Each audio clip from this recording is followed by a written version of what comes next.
Have you ever felt like a hamster on a wheel?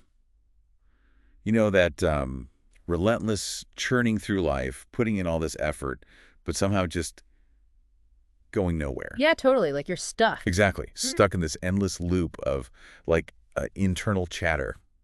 That little voice telling you you're not good enough, or maybe you're lazy, or just not quite right. Mm. It's draining, isn't it? And all the while, that thing you want, happiness, the career, the relationship, that health goal, just Mhm. stays, well, out of reach. That feeling, that self-defeating monologue, it's really universal. We all have that stream of doubt, that self-sabotage. It limits us, taints our lives, and often we don't even realize how much power it has. So today we're doing a deep dive into a book that offers a really direct, maybe even a bit of a kick in the pants challenge to that feeling. Right. Our source material is from Gary John Bishop's book, Unfuck Yourself, Get Out of Your Head and Into Your Life. Pretty potent title. Huh. Yeah, definitely sets the tone. Our mission today is basically to give you, our listener, what Bishop calls a conversational slap from the universe. I like that. We want to unpack the really profound, often hidden impact of your own self-talk. We need to move beyond just, simple positive thinking. Right, not just affirmations. Exactly. We'll look at how to use assertive language and, this is key, action to unlock your potential and really get spectacularly into your life. Okay, so let's start where Bishop does. This idea that most of our daily conversations are actually with ourselves, Hmm. happening constantly, right inside our own heads. You might even think, I don't talk to myself, but Bishop guarantees you do. Working out, eating, sleeping. Probably doing it right now, listening to us. Huh, exactly.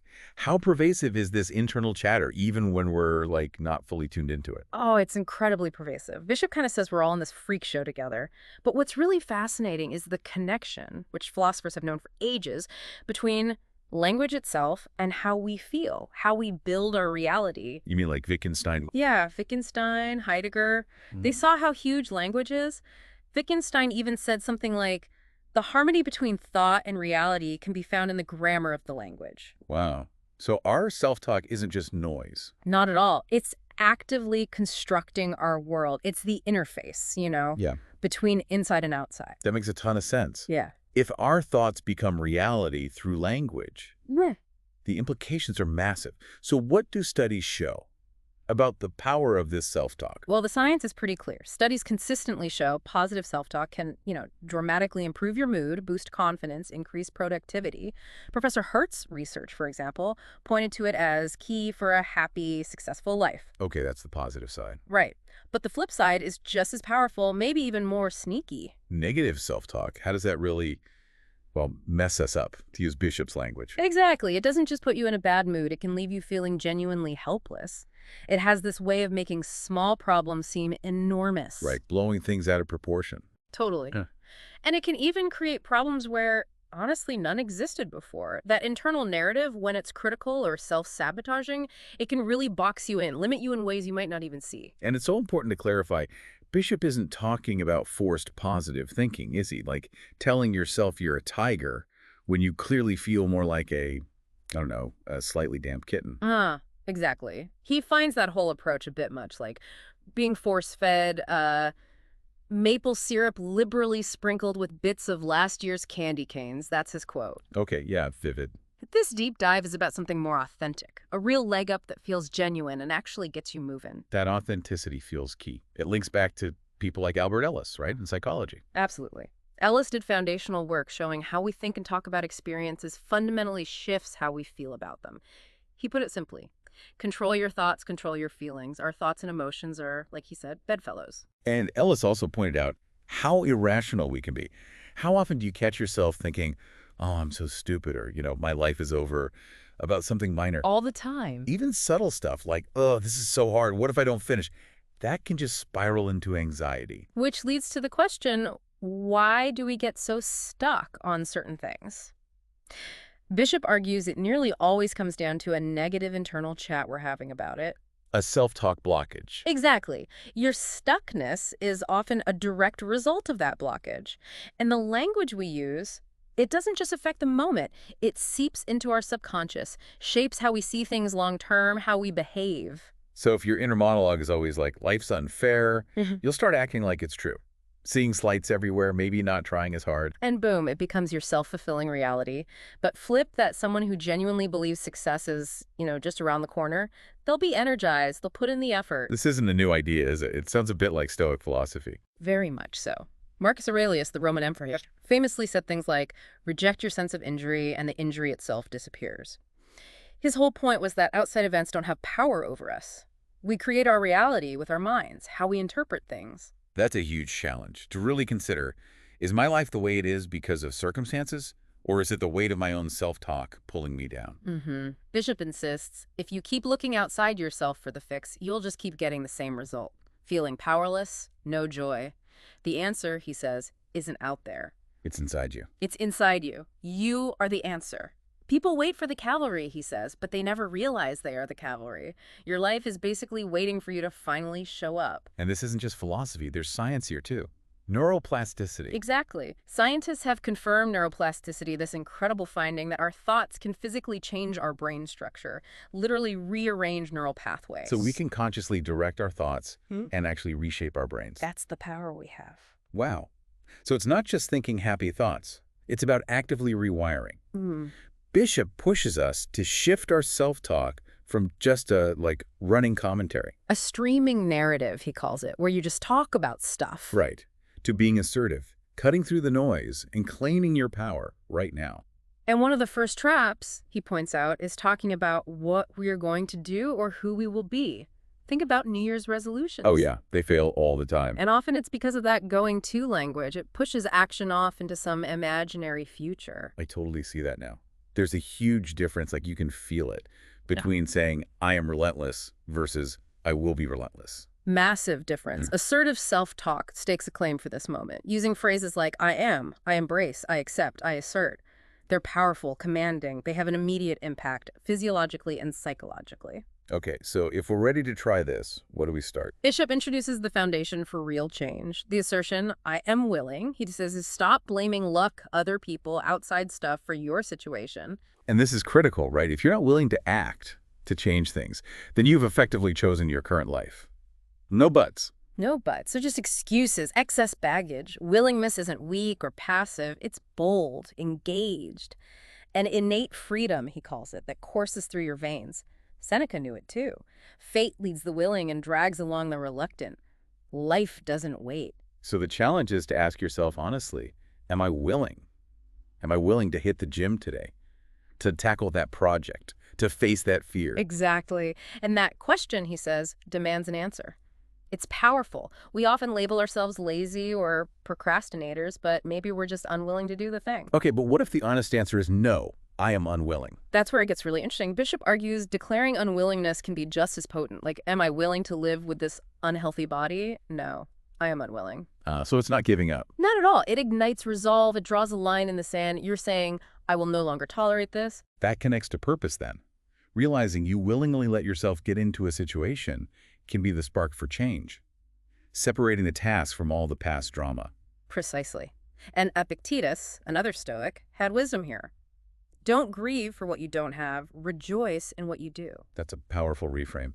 Bishop also talks about reaching for the stars with short arms, wanting to be filthy rich, but not actually being willing to put in the crazy hours and take the huge risks. Right. Society pushes these ideals, wealthiest, smartest, prettiest, but chasing them without real willingness just leads to frustration.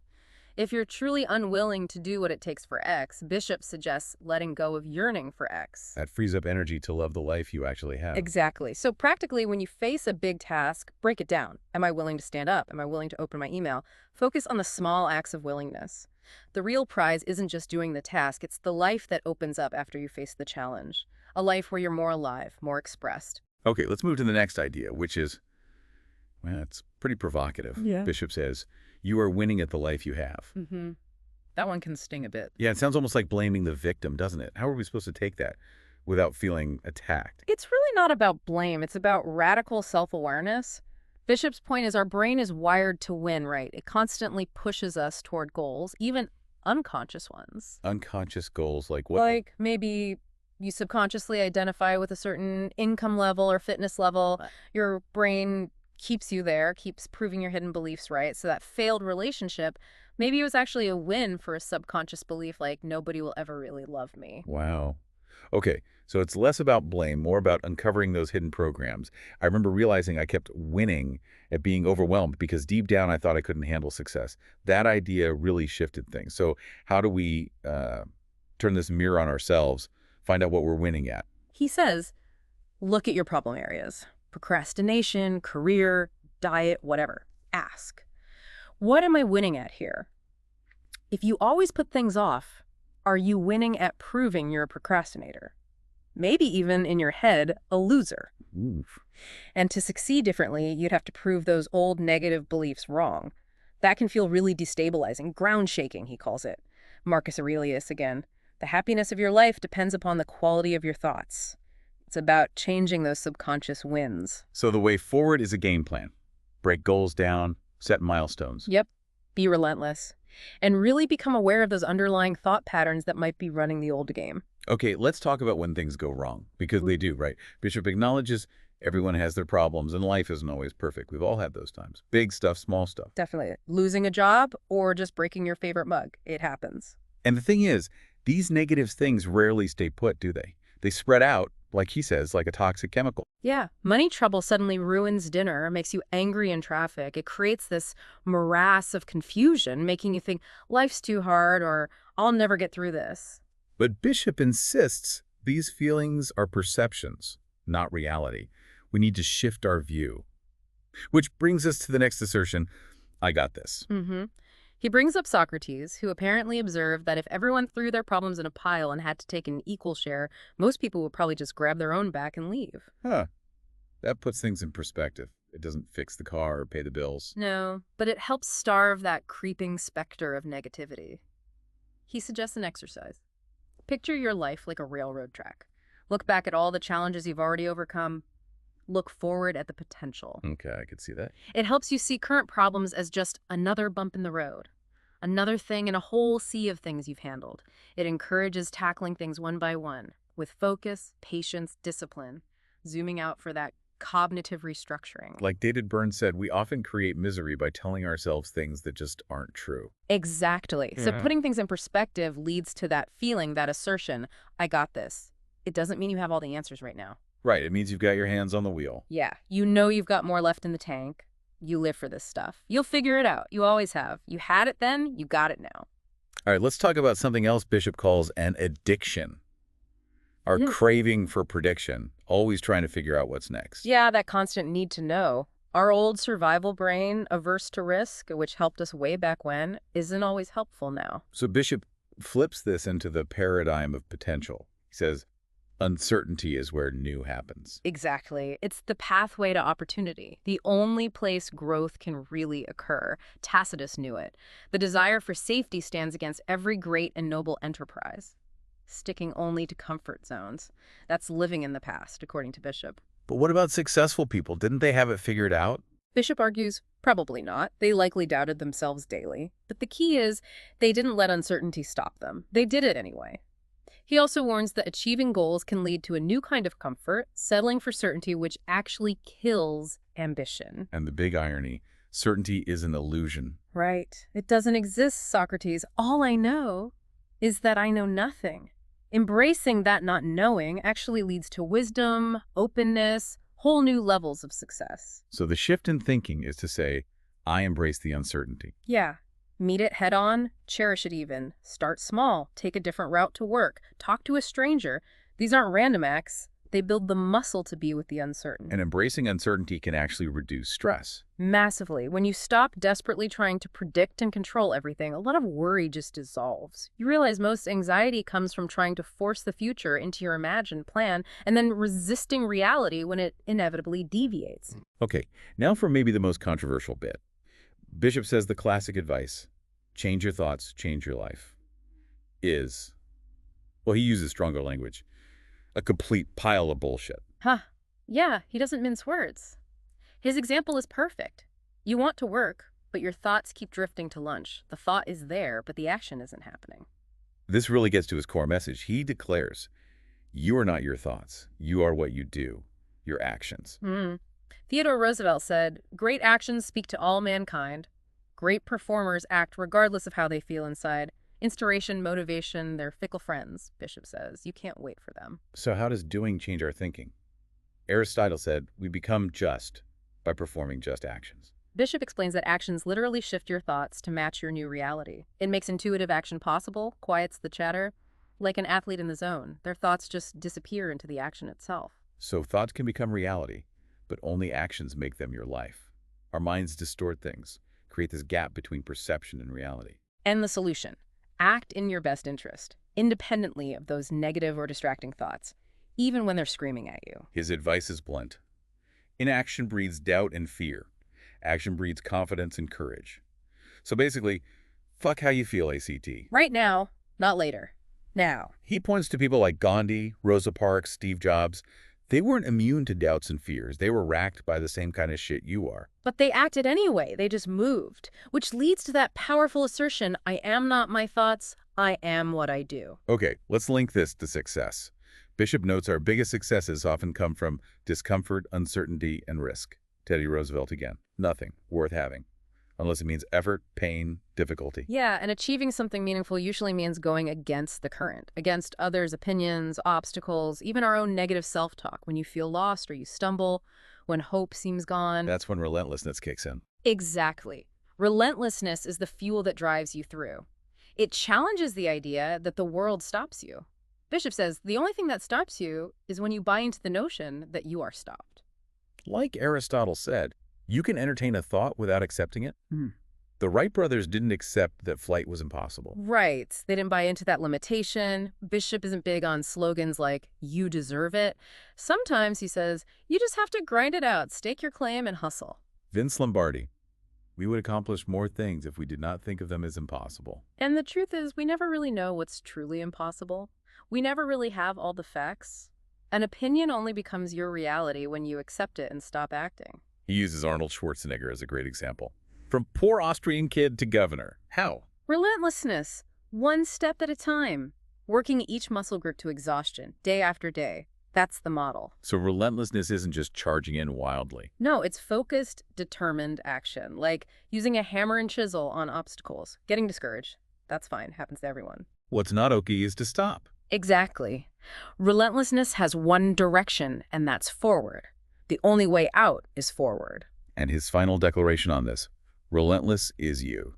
Okay, so pulling all this together, Bishop offers a guiding principle. Stop doing all that shit you know you shouldn't be doing and start doing all the shit you know you should be doing. Simple, right? Simple, but not easy. He uses an example. Starting a business, hitting setbacks, a deal falls through, prices are wrong, you feel doubt, maybe depression. What's the real cause? The hidden culprit, he argues, is expectation. Not the obvious ones, but the ugly, undermining, hidden, and treacherous expectations lurking beneath the surface. So feelings like disappointment, resentment, lethargy, they're clues. Big clues. They signal hidden expectations. Your powerlessness, he says, is directly correlated to the gap between your hidden expectations and your reality.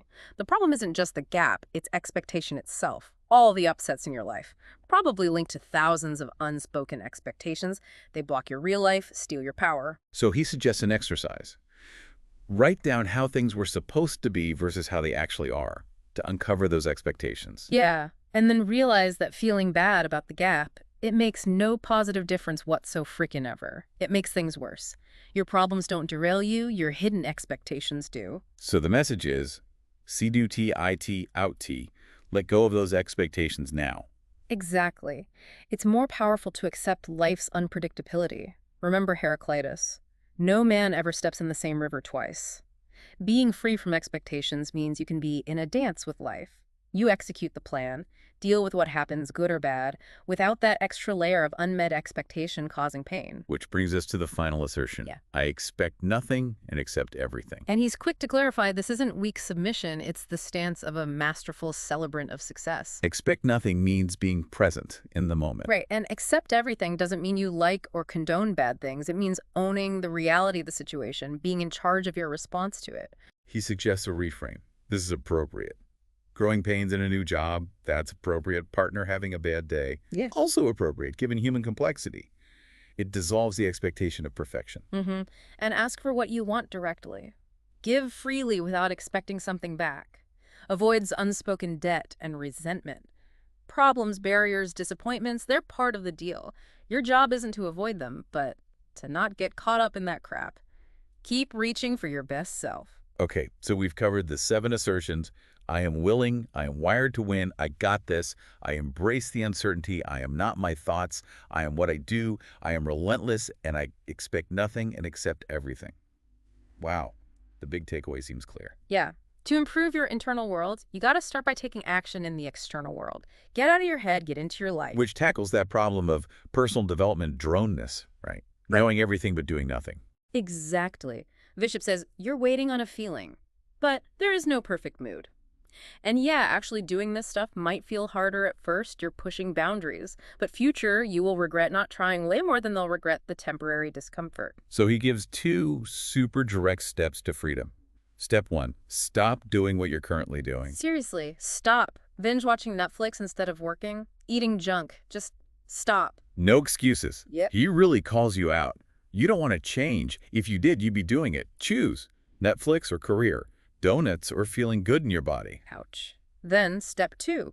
Start taking the actions to propel you forward. Systematically replace the bad habits with good ones. Carl Jung, you are what you do, not what you say you'll do. Map out the steps. Hold yourself accountable moment by moment. Swap the passive stuff, TV, endless self-help reading without action for active things. Tango, book clubs, biking, whatever. He even mentions getting support, like a coach. Says there are affordable options. Basically, no excuses. Right.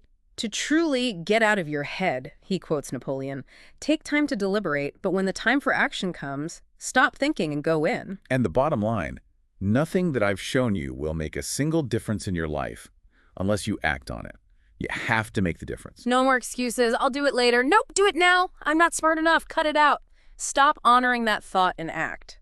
His final, powerful reminder, you are not your thoughts, you are your actions. You are what you do. And those actions, they're the only thing between you and where you want to be. So maybe the final thought to leave you with is this.